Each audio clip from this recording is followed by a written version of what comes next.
Hello दोस्तों, नमस्कार। Welcome back to Curious Sharif for the daily dose of football. तो सबसे पहले बात करते हैं कल हुए केरला ब्लास्टर वर्सेस जीसीडीए के जेलन कोच स्टेडियम विवाद के बारे में, कि जहां पे बात यहां तक पहुंच चुकी थी कि आज जो केरला ब्लास्टर का फर्स्ट होम गेम है अगेंस्ट मुंबई सिटी एफसी, वो ऑलमोस्ट कैंसिल होने के कगार पे आ चुका था। बट कल रात को 10 बजे इस मैटर को सॉर्ट आउट किया गया and as per the schedule आज मैच होगा। लेकिन बात यह हुआ कि कल जीसीडीए ने जो प्री मैच प्रेस कॉन्फ्रेंस होता है स्टेडियम में, वो कल नहीं करने दिया। जो प्रेस कॉन्फ्रेंस रूम था उसके ऊपर ताला लगा दिया।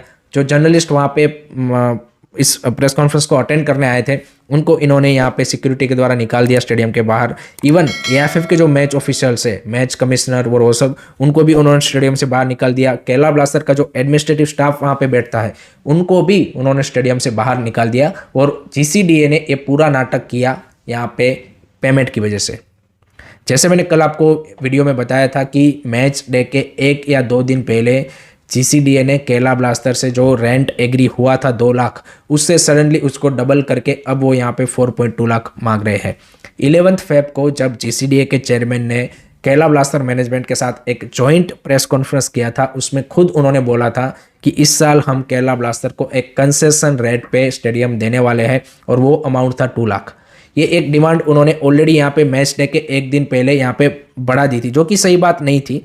लेकिन उसके साथ ही केरला ब्लास्टर ने जो 1 करोड़ का सिक्योरिटी डिपॉजिट यहाँ पे जीसीडी में जमा करवाया हुआ है, जो कि पिछले 11 साल से जमा करवाया हुआ है, उसमें से जीसीडीए ने 22 या 23 लाख रुपए लास्ट सीजन एक वहाँ पे भरतनाट्यम का डांस इवेंट हुआ था, और उसमें जो पिच को नुकसान हुआ था उसको यहाँ पे रिपेयर करने में लगा दिया। और वो पैसा उन्होंने यूज़ किया केरला ब्लास्टर के सिक्योरिटी डिपॉजिट से, और वो अब बोल रहे कि वो पैसा भी आपको हमें देना पड़ेगा।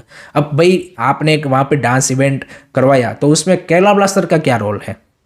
उन्होंने तो वो इवेंट को यहाँ पे ऑर्गेनाइज नहीं करवाया था, या फिर वो इवेंट का जो रेंट है वो उन्होंने तो नहीं लिया था। आपने वो करवाया, उसमें जो पिच का नुकसान हुआ उसका पैसा अब आप केरला ब्लास्टर से मांग रहे हो। तो ये सारा यहाँ पे यू कैन से कि जो इश्यू है उसका जड़ था। एंड वो केरला ब्लास्टर से यहाँ पे somewhere around total stadium rent plus ये जो लास्ट सीजन का यहाँ पे नुकसान है, वो मिला जुला के 28 लाख का यहाँ पे डिमांड कर रहे थे।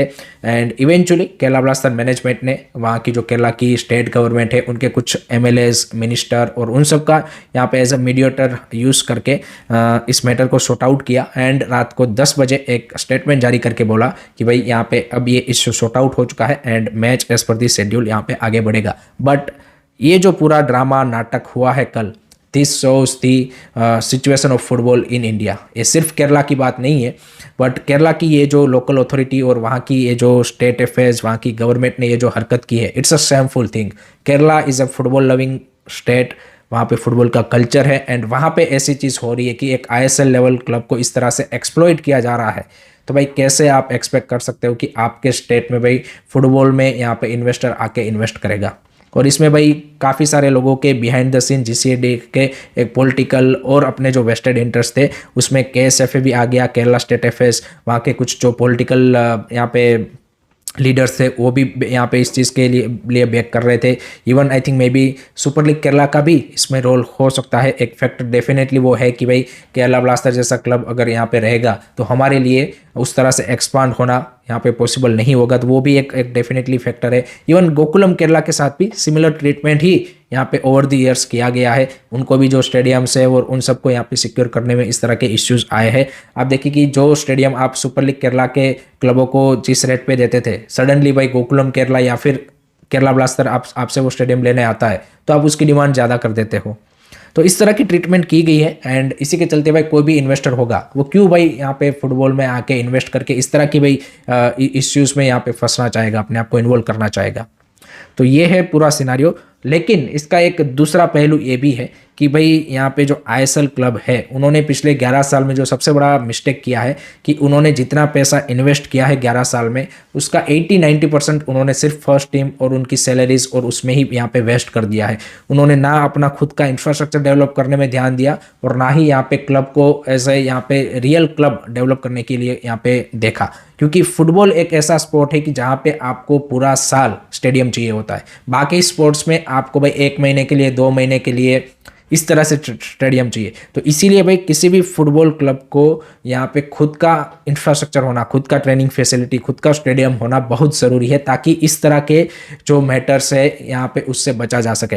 एंड इसीलिए आप ऑल ओवर द वर्ल्ड देखेंगे कि भाई जो क्लब्स है वो अपना खुद का इंफ्रास्ट्रक्चर डेवलप करना चाहते हैं, क्योंकि चीज़ें फिर उनके हिसाब से मैनेज कर पाएंगे। अभी भी आप देखिए जो इस साल ISL करवाने में सबसे बड़ा इश्यू क्या आया, सिर्फ केरला ब्लास्टर के लिए नहीं, सभी क्लब्स के लिए स्टेडियम को सिक्योर करवाना लास्ट मोमेंट तक पता नहीं चल रहा था। इवन अभी तक इंटरकाशी का स्टेडियम डिसाइडेड नहीं है।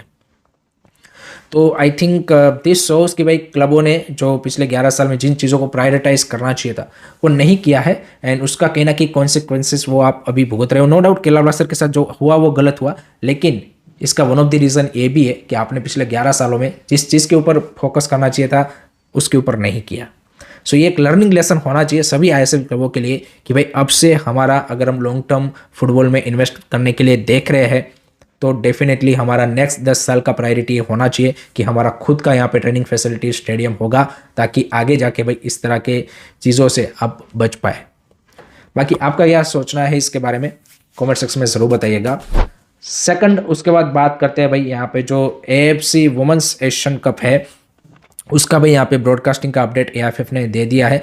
तो फैन कोड के ऊपर आपको इंडिया में AFC वुमेंस एशियन कप के इंडिया के मैचेस देखने को मिलेंगे। 4 मार्च को इंडिया का पहला मैच है, एंड टीवी के ऊपर आई डोंट थिंक सो कि यहाँ पे ब्रॉडकास्ट होगा। अभी तक AFF ने उसका कोई अपडेट नहीं दिया है। सो सिर्फ यहाँ पे फैन कोड के ऊपर आप AFC वुमेंस एशियन कप के मैचेस एंजॉय कर पाएंगे। Now let's discuss about the matches. कल भाई 2 हमें धमाकेदार मैचेस देखने को मिले, जिसमें भाई पहला मैच मेरे को ऑनेस्टली बताओ भाई काफ़ी मज़ा आया। East Bengal versus SC Delhi, it was the best match of this season till now. जिस तरीके की ब्रांड ऑफ फुटबॉल दोनों टीमों ने खेली है, मज़ा आ गया। ईस्ट बंगाल पता ही था भाई जिस तरह के क्वालिटी ऑफ प्लेयर्स उनके पास है, एंड जिस तरीके की उन्होंने शुरुआत की थी फर्स्ट मैच में उसको ही उन्होंने कंटिन्यू किया है, कैरी फॉरवर्ड किया है, एंड उसी तरीके की परफॉर्मेंस उन्होंने पुटअप की है। And they score some brilliant goals भाई। यहाँ पे Miguel Ferreira, what a player भाई। For me he is the best player at the moment in ISL across all the clubs. जिस तरीके की वो गेम को इन्फ्लुएंस कर रहा है, जिस तरीके के गोल मार रहा है, जिस तरीके के असिस्ट दे रहा है, जिस तरह के यहाँ पे फुटबॉलिंग स्किल्स वो यहाँ पे पिच के ऊपर दिखा रहा है, it's treat to watch. I think we need this kind of foreigners in ISL। अगर ऐसे फॉरेनर्स आपके ISL में होंगे, ऑटोमेटिकली भाई आपकी जो ISL के मैचेस है वो यहाँ पे यू कैन से कि एन्जॉयबल हो जाएंगे, यहाँ पे यू कैन से कि देखने लायक हो जाएंगे, बोरिंग नहीं लगेंगे फिर। So Miguel Ferreira what a player. उसके साथ ही यहाँ पे बाकी भी जो ईस्ट बंगाल के प्लेयर्स है, इवन यूसुफ एज़ारी, एडमंड लालरेंदिका, सब ने भाई बढ़िया किया। बट मैं यहाँ पे SC दिल्ली का भी भाई तारीफ करूँगा, जिस तरीके की उन्होंने ब्रेव परफॉर्मेंस पुटअप की है, ब्रिलियंट भाई। चाहे भले ही स्कोर लाइन 4-1 हो और ईस्ट बंगाल ने यहाँ पे एक, आप बोल सकते हो कि एक बड़े मार्जिन से यहाँ पे उनको हराया हो, लेकिन जिस तरीके की फुटबॉल यहाँ पे SC दिल्ली ने अपने यंग इंडियन प्लेयरों के साथ खेली है, कमेंडेबल भाई, कमेंडेबल। और वो जो गोल भी उन्होंने एक गोल मारा है, that was a brilliant goal from Augustin भाई, क्या मस्त गोल मारा है। एंड उसके अलावा यहाँ पे उनका थोड़ा सा फिनिशिंग उतना बेटर नहीं था, otherwise definitely they could also score may be 2 और 3 goals in this match without a doubt. And कहीं ना कहीं वो जो यंगस्टर्स है उनका थोड़ा सा लैक ऑफ एक्सपीरियंस भी दिखा, इंडिविजुअल एरर्स भी हमको देखने को मिले, विशाल यादव, क्लेरेंस फर्नांडिस, उन सब की ओर से। लेकिन फिर भी I think they have put up a great fight against East Bengal, and overall a very enjoyable match, and मज़ा आया मेरे को। आपको कैसा लगा मैच कमेंट सेक्शन में ज़रूर बताइए। उसके बाद वाला जो मैच था ना वो एग्जैक्ट इसका ओपोजिट था। यहाँ पे हमें ज़्यादा फुटबॉलिंग वो फ्लेयर देखने को मिले।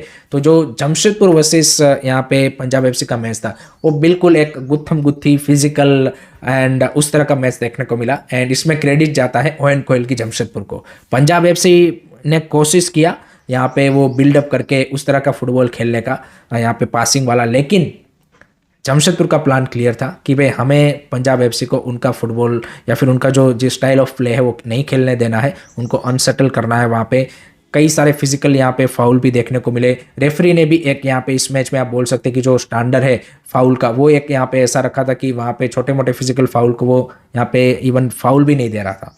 सो उसके चलते यहाँ पे कई सारे हमें उस तरह के मोमेंट्स देखने को मिले, एंड लॉन्ग बॉल्स यहाँ पे आई वुड से कि सेकंड बॉल, एरियल बॉल्स, इस तरह की सिचुएशन ज़्यादा दिखी। एंड इवेंचुअली सेकंड हाफ में भाई जमशेदपुर का वो लकी गोल आया थ्रू विंसी बरेटो। वहाँ पे भी अर्शदीप सिंह का वो मिस्टेक हुआ from the Punjab FC goalkeeper.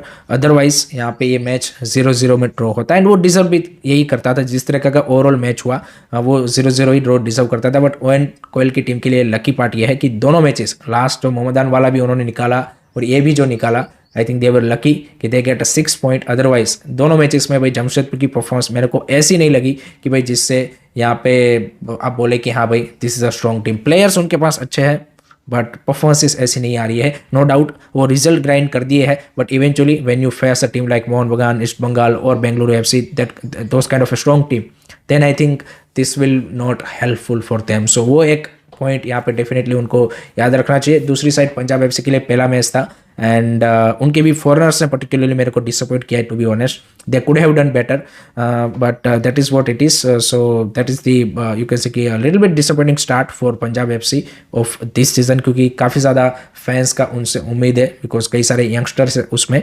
सो वही वाला चीज़ है। बाकी आपको कैसा लगा मैच बता देना भाई। आज भी भाई 2 इंटरेस्टिंग मैच है। आज यहाँ पे जो पहला मैच है Bengaluru FC versus north east United FC, this is gonna be exciting encounter.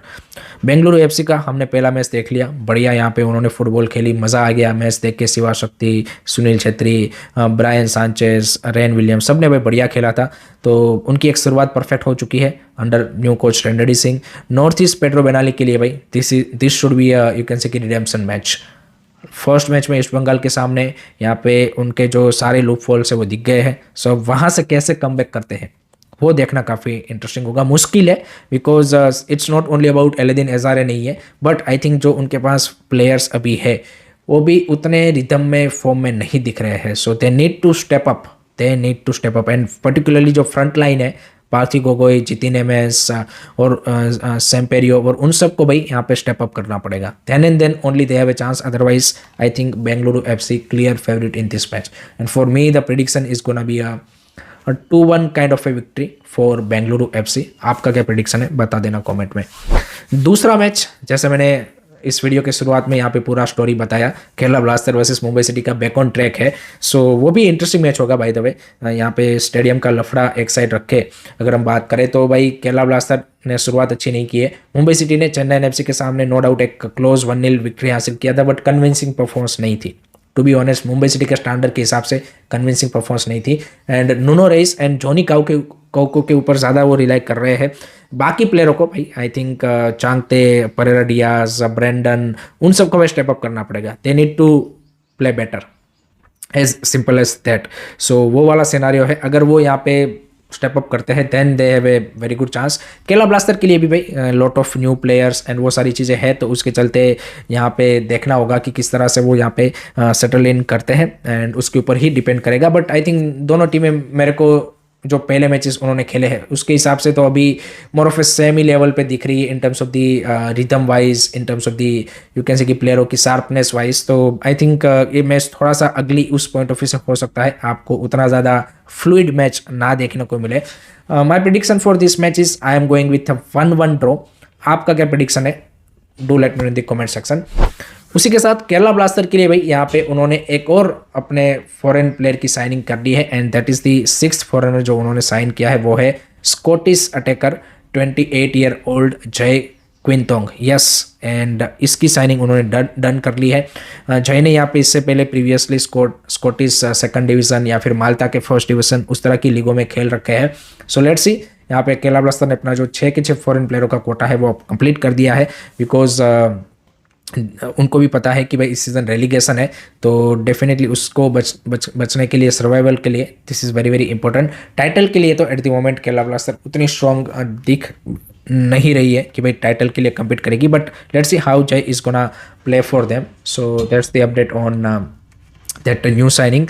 So that's it from my side guys regarding today's football news. I hope कि आपको वीडियो पसंद आया होगा. Keep supporting this channel. Don't forget to like, share and subscribe. Curious Study. जय हिंद, जय भारत.